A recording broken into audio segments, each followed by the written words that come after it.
Coming up on this episode of the runningrestaurants.com podcast, I interview Stefan Kouumdjiev, co-founder of Breeze, which is a tech company featuring QR code-based ordering and payment. We actually cover quite a bit about the service process while also getting into the tech behind what they do. So check it out.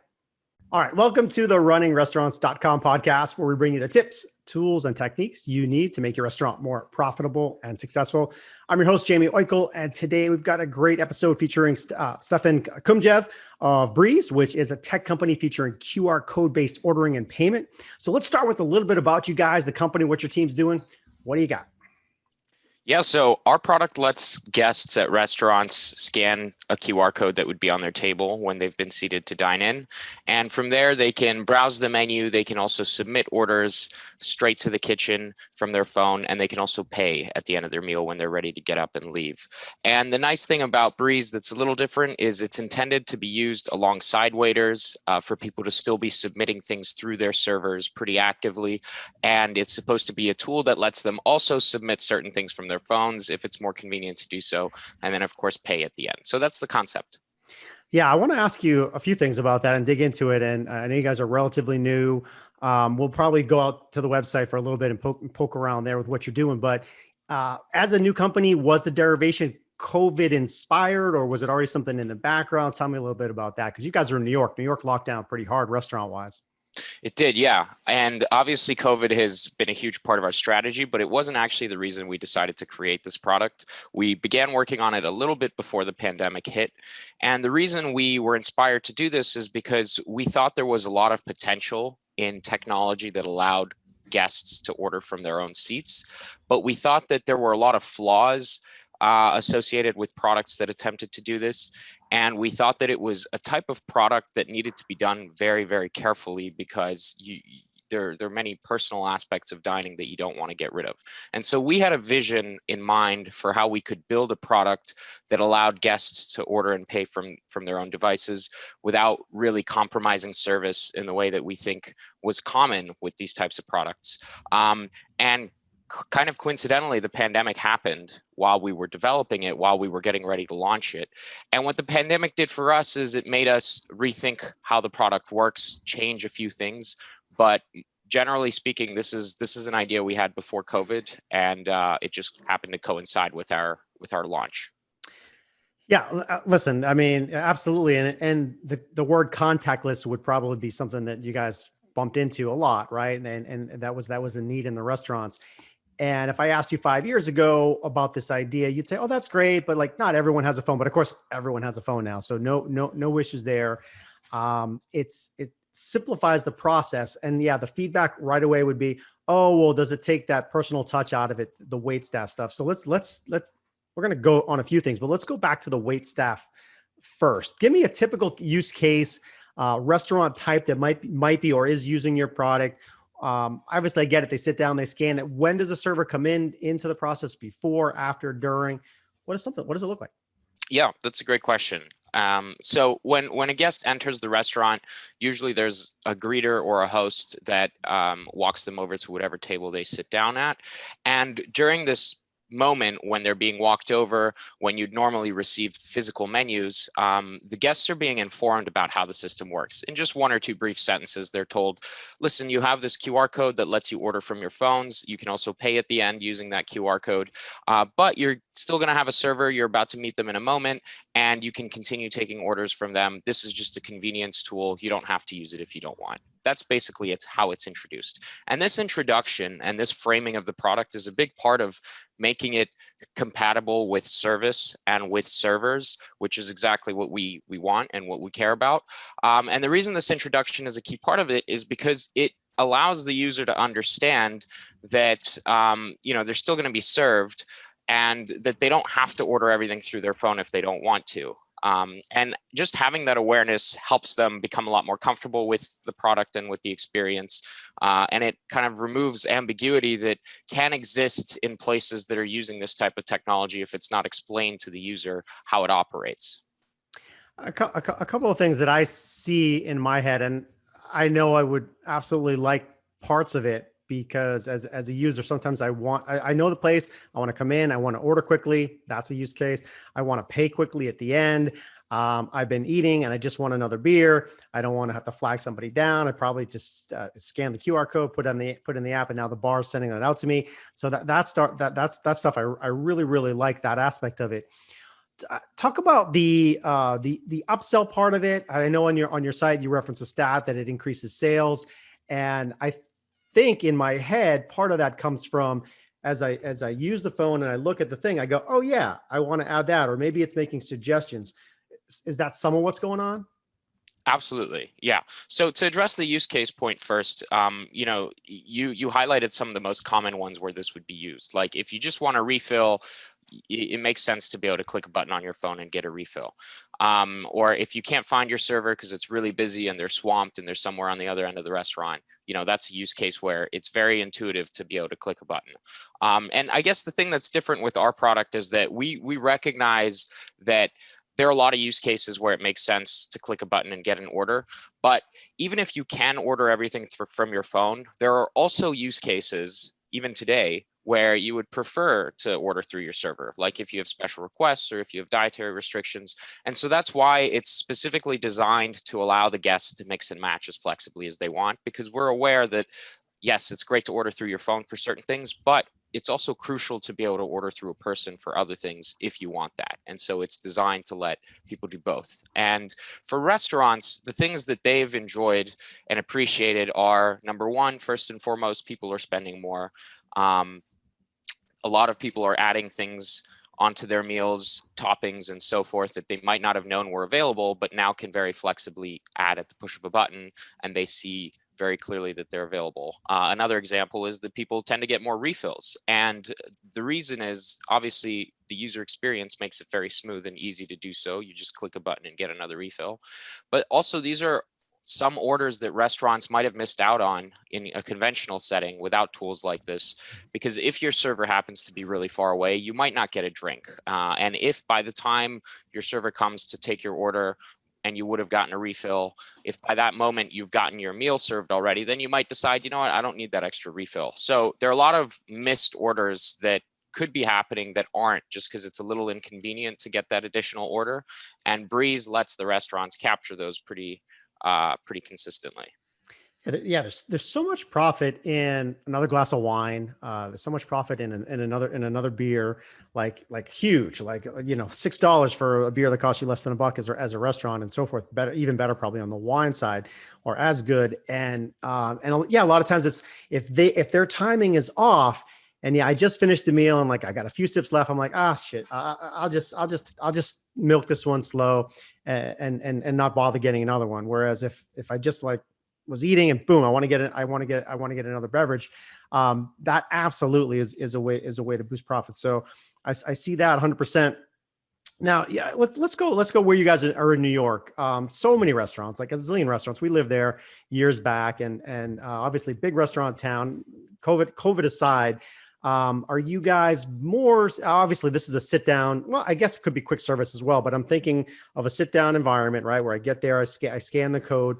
What are typical restaurants looking like? Do you guys only work with New York? Can it work anywhere? What do you got? Yeah, so this can work anywhere. We're just based in the tri-state area, and that's where we began and launched.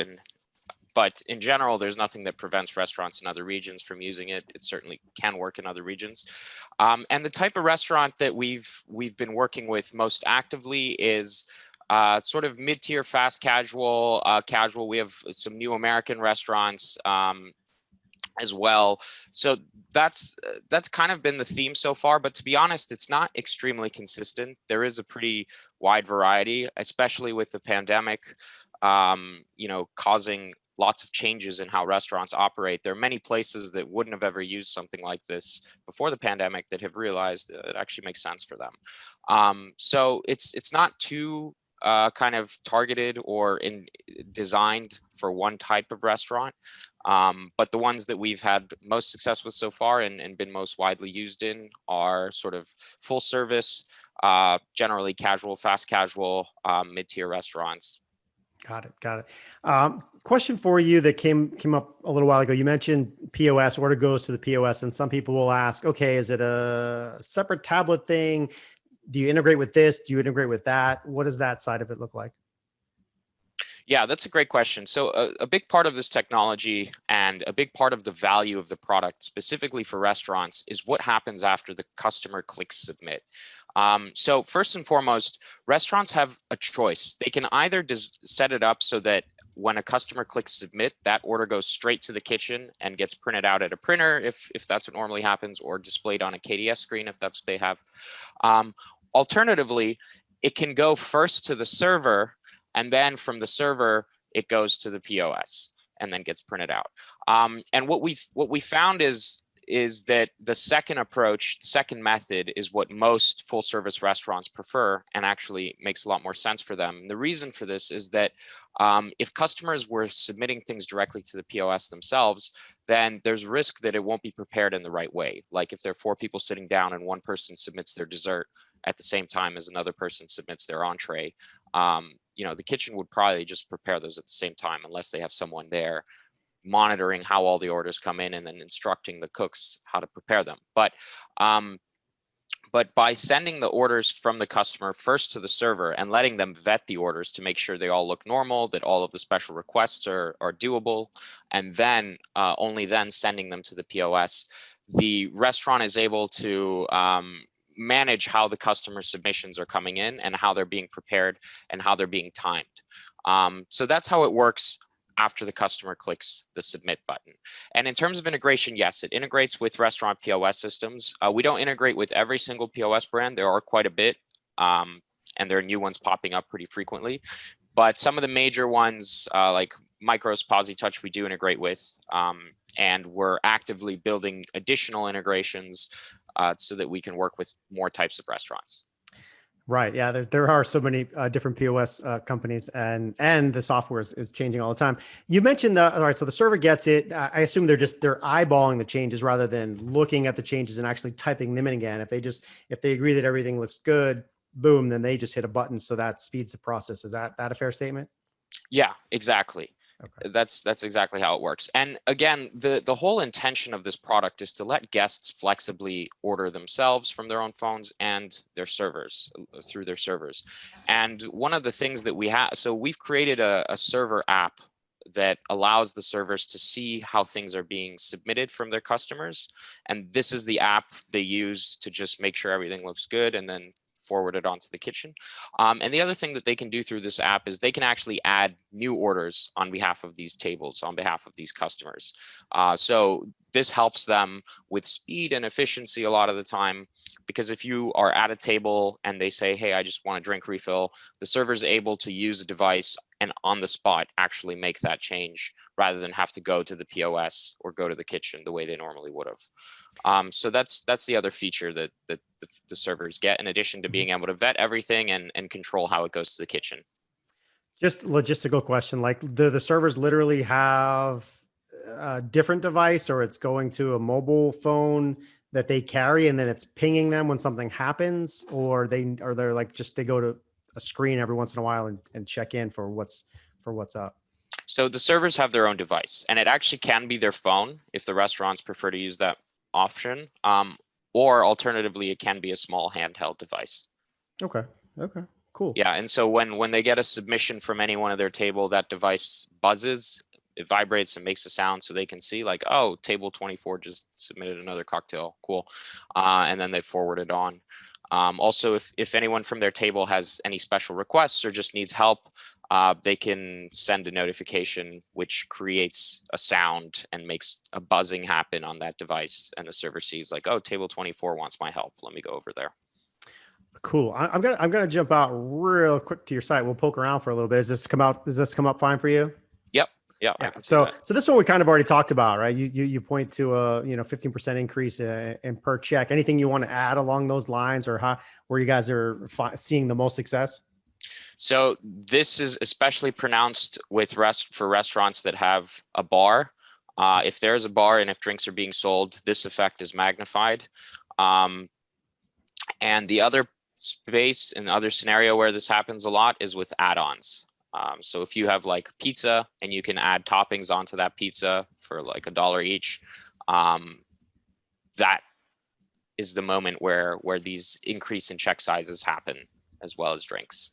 Yeah, and so I guess we already touched on this, but I scanned the QR code, and you guys are doing the full menu presentation on there in terms of including making the suggestions like adding the mushrooms or the cheese and so forth. So that piece is actually a robust part of the process that has to be done well. What have you learned there about kind of that interface of not online ordering, but phone based or tablet based ordering that helps people order more? Like what can people take away there? There are a lot of fascinating lessons there. Actually, it's a very interesting psychological content area. Even the most subtle changes in design or layout can have pretty profound effects on how much customers end up ordering and how much they end up spending. So one specific example that we discovered quickly is that if you give customers too many options, they often make no decision at all. It overwhelms them, and they're like, you know what, I don't want to deal with this. We did this at one of the restaurants with margarita drinks. We decided to allow them to get a more expensive tequila with that margarita. And this happened to be a Mexican place that sells lots of different tequilas. So they put every single tequila that they had on the list as an option. And it was something like 37 different tequilas or 20 different tequilas. So customers would see that, become really overwhelmed, and never decide to get a more expensive tequila with their margarita. And at one point we decided to reduce it down to like 5 or 6, and we saw people making a lot more selections. So that was one interesting thing that in theory is counterintuitive. You'd think more choice is better, but because of how it ends up appearing on a screen, what it entails for the user experience ends up being worse. So that was one interesting lesson that we discovered. And other ones include lessons about how to arrange the menu. We've realized a lot of interesting things about how customers will spend different amounts depending on whether we've put the most expensive item at the top of a section or the least expensive item for that section at the top of the section. There are a lot of interesting menu psychology things that restaurants can start to play around with and start to exploit more with a tool like this, because they can constantly make changes to the menu and then track the effects of those changes, whereas that's a lot harder with physical menus. So there are a lot of patterns that we've seen that have been fascinating, and we're obviously using them to alter how we design the platform and to make changes for future customers. Yeah, and I love that aspect of being able to change it frequently if to test if something's working. That's actually a really good aspect of it.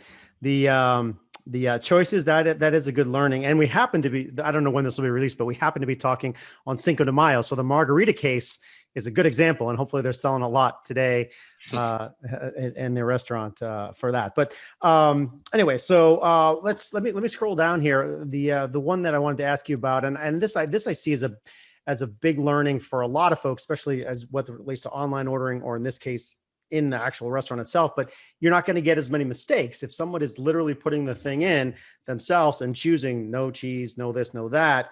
It should be correct versus chicken scratch, like you see, on the graphic there, and you can understand how that could be misinterpreted by the chef and the cooks and so forth.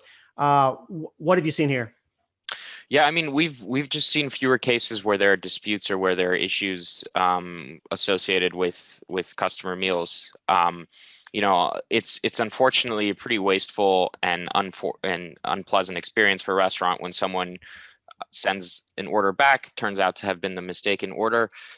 That's a problem because that gets thrown away, and then they have to make it from scratch, and that can often slow down a wait if there are a line of people trying to get seated and so on. So we've just seen that this happens at much lower rates. The primary reason for why this happens is because servers either can't hear what the customers are saying, or customers don't remember what they said, think they had said something else. And so in both of those scenarios, if the customer is choosing what they want to order and clicking on it themselves and then sending it, there's no miscommunication possible.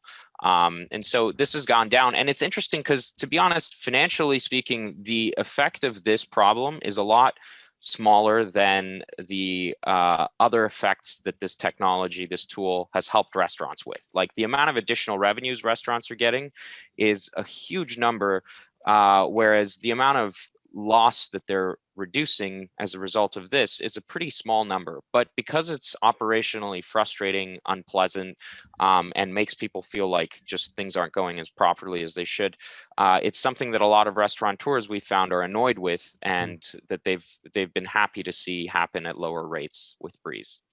Yeah, well, you make some interesting insights there that it may not have as giant impact on as a sales side, but taking away those mistakes, even if it's 1% here or 2% there, can make a big difference at the end of the day. Plus, I like your point about the perception of experience.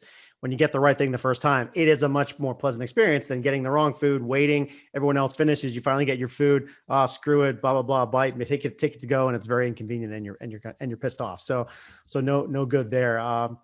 Let's we touched on this, but maybe you want to share any other points. Yes, there could still be service. Yes, there should still be humans involved. No, probably robots aren't going to take over the whole process anytime soon, but we don't know.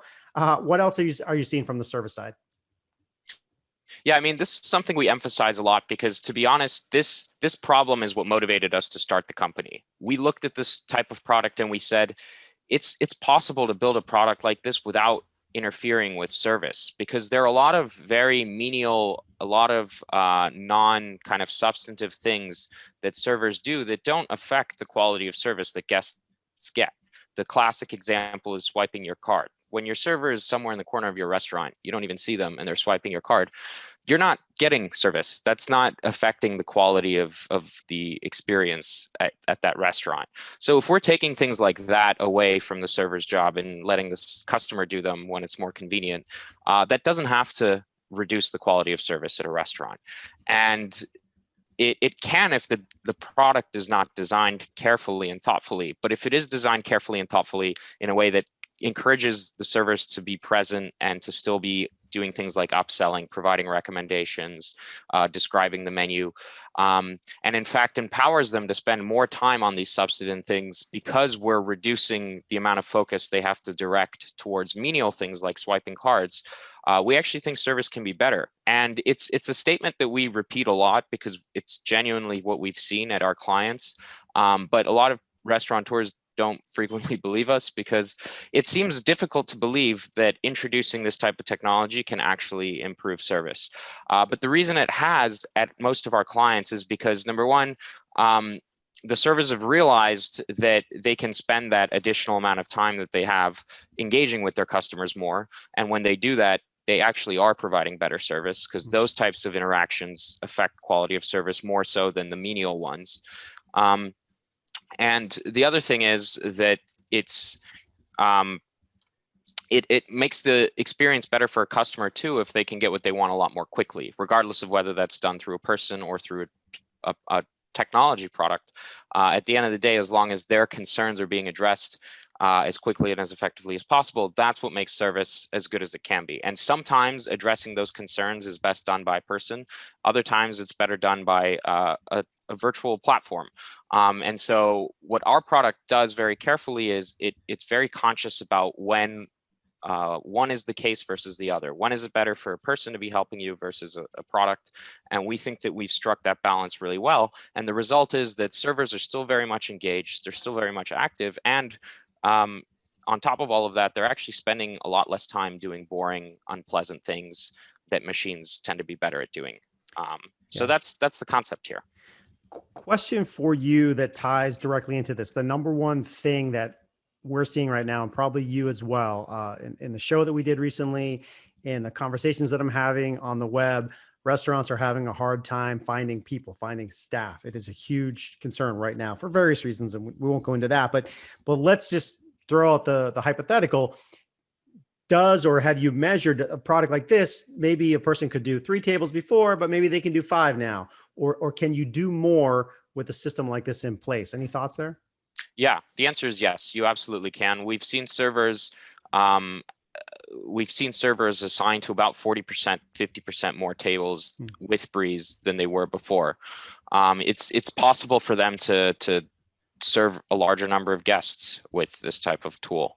And especially if guests are ordering a large volume of their submissions themselves, then it becomes a lot easier for the servers to do this. There's simply a lot less running around going on. They don't have to go to the POS every time someone enters an order, even if they're entering orders on behalf of customers, because they can do it from their device that moves with them.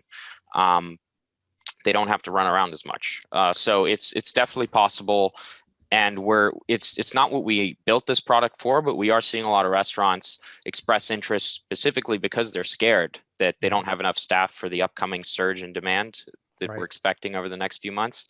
And they know that this will help their servers handle a larger number of tables a lot more efficiently and a lot more quickly.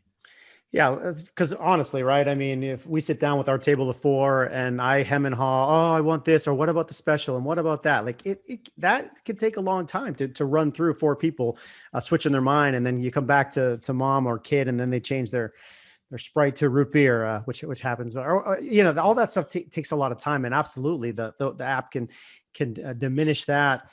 I think there's maybe one more part of the side I want to go to, but as you're talking, I want to think about tips. Have you seen any information about the average tip has gone up, gone down, gone sideways?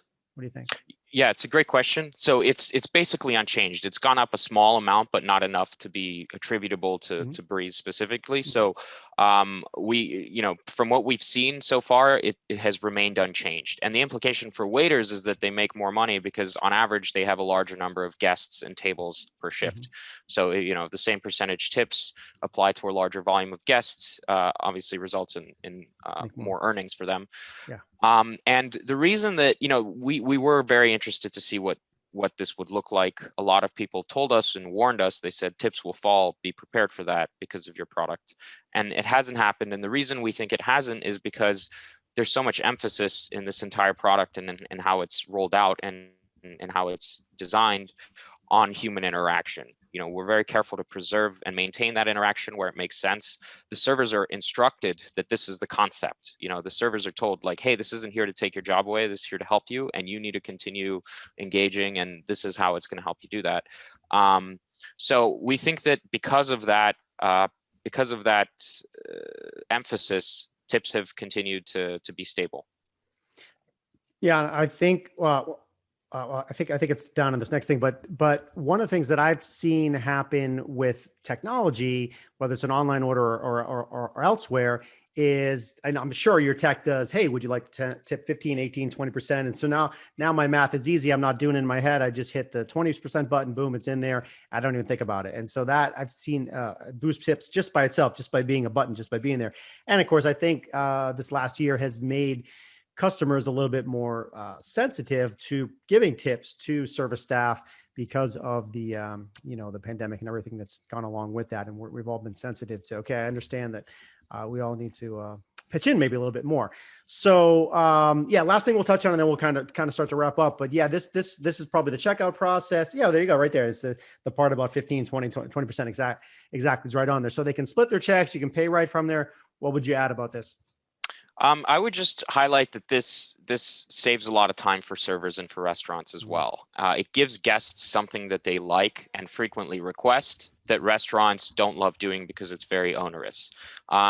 So not only can guests split their bills evenly among however many of them there are at a table, but they can also itemize their bill, which a lot of guests like to do because, if you go out with a bunch of people and some of them spend a lot, others don't spend a lot, splitting evenly can often be frustrating. But this allows guests to click on exactly the items that just they ordered and paid only for those. I know in New York City, for instance, if you ask a restaurant to do this, they'll tell you no. I know in some other places they might accept the request but not be very happy about it. But this we think saves restaurants a lot of annoying work, a lot of receipt printing and swiping, and also lets guests do something they want to do in an even more convenient way. Yeah, man. So two things. Like one, you hit on people spend different amounts, right? You might get the steak, they may get the burger, you may get 2 beers, they may get a glass of water. And when they says, oh, let's just split it equal, they're like, well, what are you talking about? Split it equally. That's kind of not fair. But yet it happens. And so the other part is like we go out with kids, not so much now with COVID, but historically the kids are on teams, go out after practice, go out after the game, 10, 20 people sitting there. Can we split the check? Some people are like, oh, fine. Like, and it's a nightmare and they don't like to do it. Of course, we insist because of the situation. for the 98% of the time. And yes, but if the technology can make it easier for everybody, that's 100% win. So big deal. I'll jump out of this and we'll. One other thing to add that I forgot to mention, I probably should have, is that in line with this philosophy of letting customers choose whether they want to use a server or their phones and exactly how they want to make that split, guests can pay for their checks even if they didn't scan the QR code up until the very end of their meal. You know, if they want to order everything through their server, not touch their phones during their meal, and then at the very end, they're like, oh, let me see if I can pay with my phone, they can use it that way. So it's possible to only use it for payment at the very end if that's what you want to do. So again, that helped. Like there have been some restaurants that we've spoken with that have said, we really want guests to pay from their tables. We're not sure if we want them to order yet. Like we're maybe not ready, but we'll try it in a couple weeks or months. And that's fine. Like we realize that some restaurants are still wrapping their minds around that transition, not sure if it's appropriate for them, but they can still use some of the other benefits, use some of the other tools like letting servers submit orders without having to run to the POS, even if they're not ready for everything that it entails yet. Dude, 100% on the pay, just pay at the end. If you gave me a QR code that I could scan at the end, like it would be a big deal. I mean, just last week we're eating, kids want to go, got to go to the next thing. And it's like, oh, we're about to pay. Don't worry about it. Relax. Everything's fine. We're going to be out of here in 2 minutes. Of course, you know the story from there. You know, you get the check, give the check back. 20 minutes later, you're finally walking out. And that is a frustrating thing. And I interviewed someone else similarly on the same topic. And it's a pain point. It's you could clear the tables faster. You can move the turn. You can make the customer happy, and so forth. All that just by using a little bit of technology and making it smart. So I don't know where the servers go when I want to pay them. You may see them, but when I want to pay and get out, I don't know where the heck they go. Sometimes it's crazy. So I know that's a big They're deal. hiding. So, it's not a fun task printing your receipt. It's annoying. They're hiding. I guess I don't hide and seek time happens. Sometimes I go looking for them too. Anyways, but all right. So we wrap up. Any last points? Point them to your website, social, anywhere you want them to go. No, not really. I just I appreciate the time that we took going over everything. If I think in general, one of the interesting things we've seen is that even though the pandemic is becoming less of a concern, there's actually more and more interest in this type of thing. And I think that guests and even servers are becoming accustomed and have started adapting to, just kind of a different operational system at restaurants. And I think some of those changes are here to stay after the pandemic. So it's not surprising to us that we've continued to see, lots of restaurants even more eager to try stuff like this now that things are approaching normality. Yeah, I think a lot of the lessons learned will be kept. I think some of the tech stuff will be kept and ingrained into the DNA moving forward for operational efficiencies, finding profits in a business that is very, very thin and difficult to run. So we need to iron out as many inefficiencies in the system as possible. So you guys are in a really fun, kind of exciting spot to do that. So, all right, folks, that was Stefan Kouumdjiev of Breeze. You can find them on the web at breezetab.com, correct? breezetab.com? That's right, breezetab.com. Gotcha. So breezetab.com for more great restaurant marketing, operations, service, people, and tech tips. You can stay tuned to us here at runningrestaurants.com. We'll see you next time. Thanks so much. Thank you.